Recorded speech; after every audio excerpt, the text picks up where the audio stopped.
It's about relative clause. There are different ways to describe a noun. One of these ways is using the relative clause. A relative clause consists mainly from a relative pronoun and the clause. First, if we wanted to define a noun or a person or a thing, and the relative clause here is adding something necessary to understand information about this person or thing, we are going to use that, who, or which. We use that and who to describe a person. For example, Mr. Kamal is the man that or who teaches us Arabic. Here, the relative clause that or who teaches us Arabic is very important information to understand who is Mr. Kamal or who is this man. Another example is David Copperfield is the book that or which we read last year. Here, that or which is used to describe something which is the book. That which we read last year is a very important information that we use in order to describe the book, which is David Copperfield. Another type of relative clause is the non-defining relative clauses.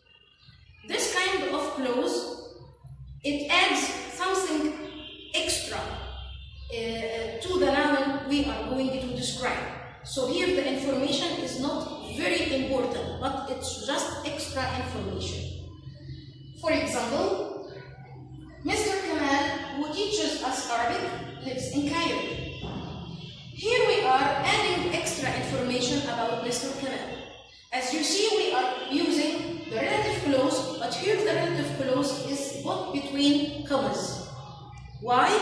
In order to say that the relative clause here is not very important information, just extra information, just to know what is else about Mr. Kamal, that he teaches us Arabic.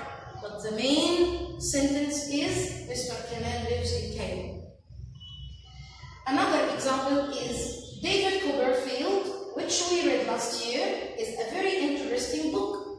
So here there is an additional information, okay? We have added it by using the relative clause between the two commas, which we read last year.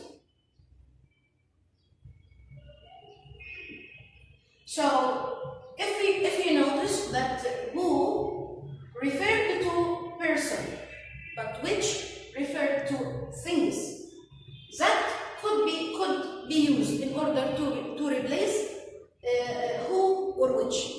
So here that could be used with persons or even with things.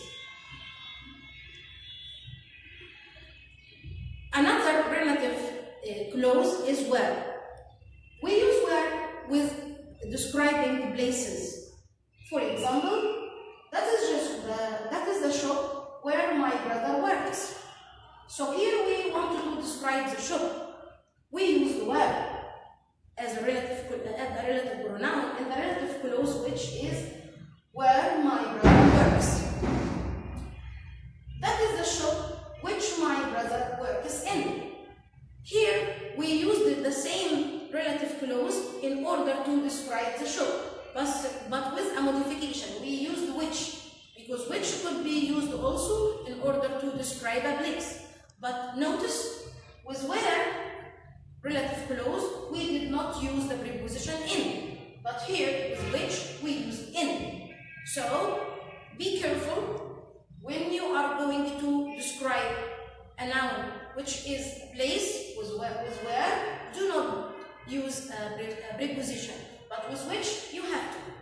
And this preposition could be before which or even at the end. For example, we could say, that is the shop in which my brother works. This is okay. Or even, that is the shop which my brother works in. But be careful. If we are talking about about a place as a thing, not as a place that we are doing an activity in it. We should not use where, we should use which. This is a very important example. That is the shop which sells toys. So here, sells refers to the thing, not to the place as a place that we can practice an activity in. Thanks.